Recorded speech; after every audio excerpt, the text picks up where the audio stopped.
बातम्या आणि बरंच काही. नमस्कार, मी सुद्धा महाराष्ट्र खबर न्यूज मध्ये आपल्या सगळ्यांचं स्वागत. माहेरी आलेल्या पत्नीला नांदवण्यास न पाठवल्याच्या रागातून जावयाने सासऱ्यावर तीक्ष्ण शस्त्राने वार केल्याची घटना मॉडेल कॉलनी परिसरात घडली आहे. या प्रकरणी खुनाचा प्रयत्न केल्याप्रकरणी जावयाविरुद्ध चतुःशृंगी पोलीस ठाण्यात गुन्हा दाखल करण्यात आलाय. दत्तात्रय भीमाजी विटकर वय 70 राहणार वडारवाडी असे जखमी झालेल्या सासऱ्याचे नाव आहे.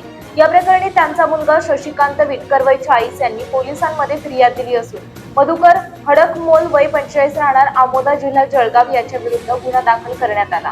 पोलिसांनी दिलेल्या माहितीनुसार दत्तात्रय विटकर यांच्या मुलीचा मधुकर हडकमोल याच्याशी विवाह झाला.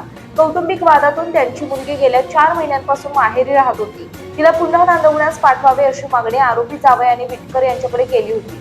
विटकर हे मॉडेल कॉलनीतील एका सोसायटीमध्ये रखवालदार म्हणून काम करतात. बुधवारी 12 ऑगस्टला दुपारी 12:30 वाजण्याच्या सुमारास आरोपी त्यांच्या कामाच्या ठिकाणी गेला. सोसायटीच्या आवारात दोघांमध्ये वाद झाला. त्यानंतर आरोपीने विटकर यांच्यावर तीक्ष्ण शस्त्राने वार केले. या हल्ल्यात विटकर गंभीर जखमी झाले असून त्यांना उपचारासाठी रुग्णालयात दाखल करण्यात आले आहे. या प्रकरणाचा पुढील तपास सहाय्यक पोलीस निरीक्षक दादाराजे पवार करत आहेत.